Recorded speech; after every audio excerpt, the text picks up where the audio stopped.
आज तानाशाही के इस दौर में मुंह खोलेगा कौन? अगर हम ही चुप रहे तो बोलेगा कौन?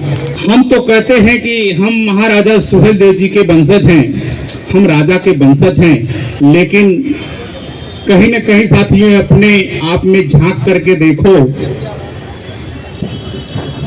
कि हम इससे कितना दूर हैं।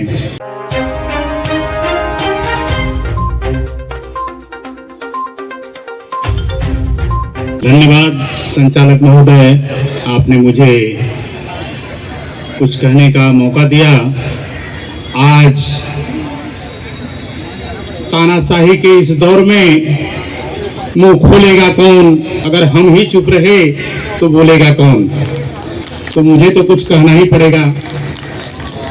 सबसे पहले मैं 11वीं सदी के महानायक चक्रवर्ती सम्राट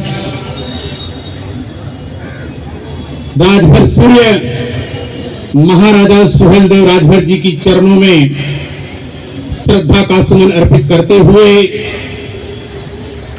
आज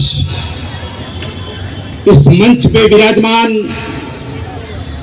महाराजा सुहेलदेव जी जयंती के शुभ अवसर पे इस मंच पे विराजमान मंचासीन आदरणीय माननीय सम्माननीय श्रद्धेय मान्यवर, मैं आप सभी अतिथियों का तहे दिल से हार्दिक अभिनंदन वंदन एवं स्वागत करता हूं।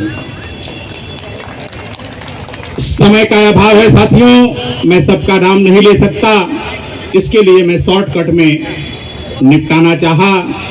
हमारे बीच में ऐसी हस्तियां उपस्थित हैं जिन्हें हम अपने सामने पा करके देख करके गौरवान्वित महसूस करते हैं, लेकिन समय का अभाव होने के कारण मैं अगर एक एक नाम लेना प्रारंभ करूंगा तो शायद 10 मिनट का समय लगेगा और मैं सिर्फ 5 मिनट में अपनी बातों को समाप्त करूंगा। और इस मंच के अलावा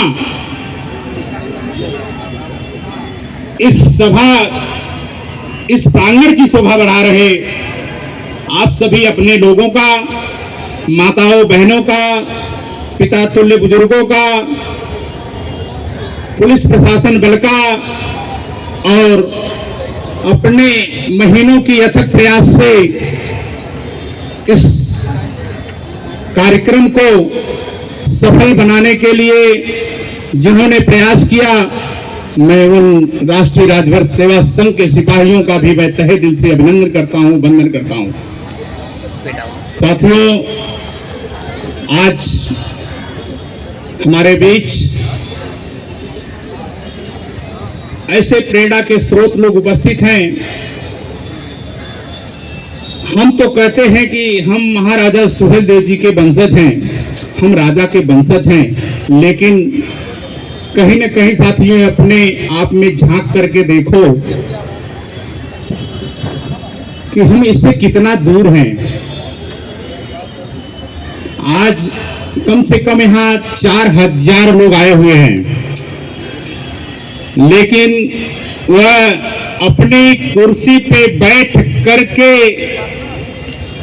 हमारी बातों को सुन नहीं सकते, उन्हें नहीं सुन सकते जिन्हें हम 1600-1700 किलोमीटर दूर अपने अथक प्रयास से बुलाए हैं,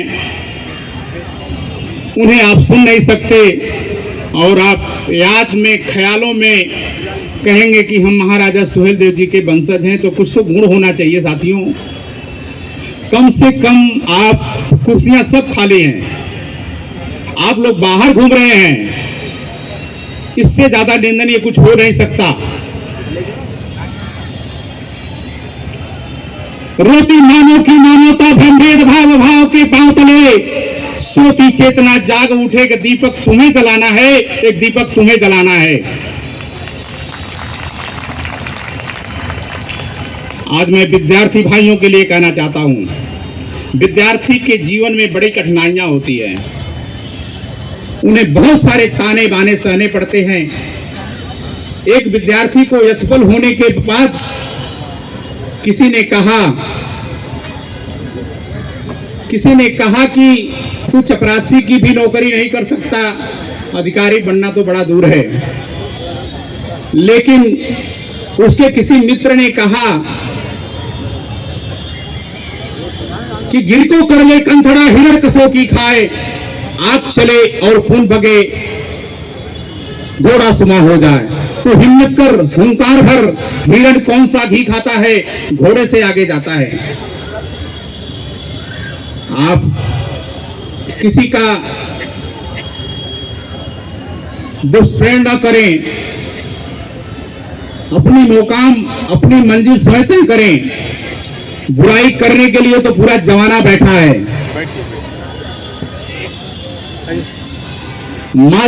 माझी तेरी कश्ती के तलबदार बहुत है, इस पार कुछ मगर उस पार बहुत है। जिस शहर में खोला है तूने शीशे की दुकान, उस शहर में पत्थर के खरीदार बहुत हैं। साथियों, आपसे अपेक्षाओं की लोगों की कमी नहीं है। हजारों सैकड़ों आपके अंदर अच्छाइयां हैं, अगर एक गलती अगर हो गई तो सारी अच्छाइयों को लोग भूल जाते हैं। इसके लिए आप अपने कार्य को करिए।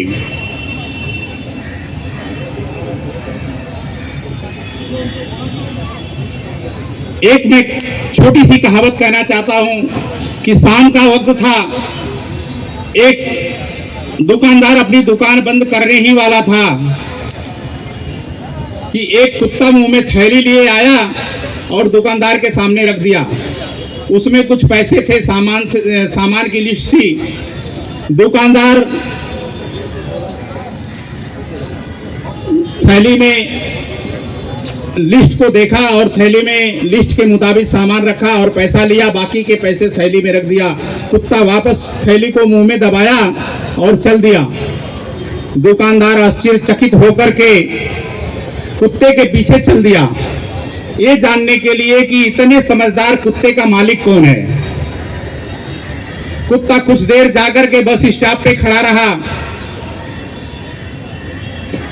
दुकानदार भी वही खड़ा रहा। बस आई, बस में कुत्ता चढ़ गया, दुकानदार भी उसमें चढ़ गया।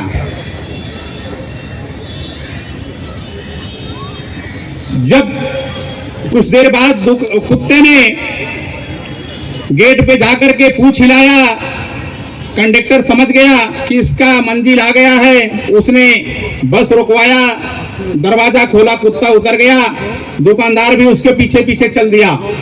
कुत्ता कॉलोनी में जाकर के दरवाजा खटखटाया दोनों पैरों से। मालिक उसमें से निकला और कुत्ते की पिटाई कर दी डंडे से। दुकानदार आश्चर्यचकित होकर मालिक से पूछा, आपने ऐसा क्यों किया? मालिक ने कहा, बदतमीज, चाबी लेकर के नहीं जा सकता था, मेरी नींद खराब कर दी।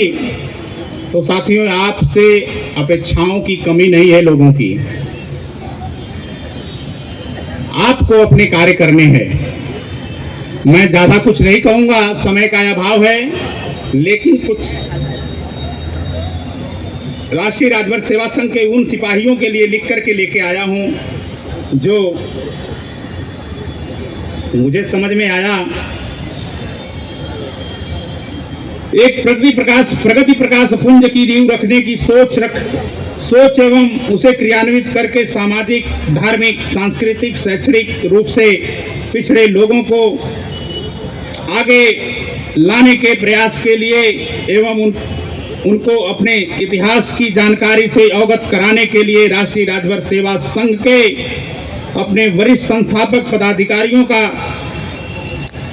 अभिवादन करते हुए बधाई देता हूं, क्योंकि कोई भी समाज अपने पूर्वजों के इतिहास जाने बिना समाज में समुचित रूप से स्थान प्राप्त नहीं कर सकता।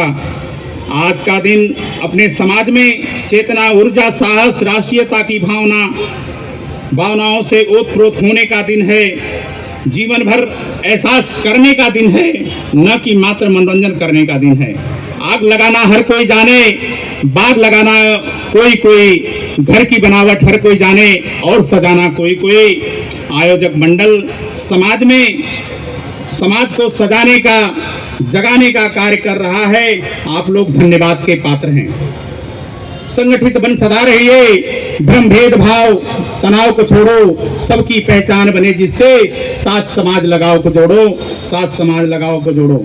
साथियों, इसके अलावा मैं कुछ नहीं कर सकता क्योंकि समय का अभाव है और बाकी वक्ताओं की कतार लगी हुई है। बाकी के बहुत सारे वक्ता आए हुए हैं, अपनी बात को आपके सामने रखेंगे। जय हिंद, जय भारत, जय महाराजा सुहेलदेव।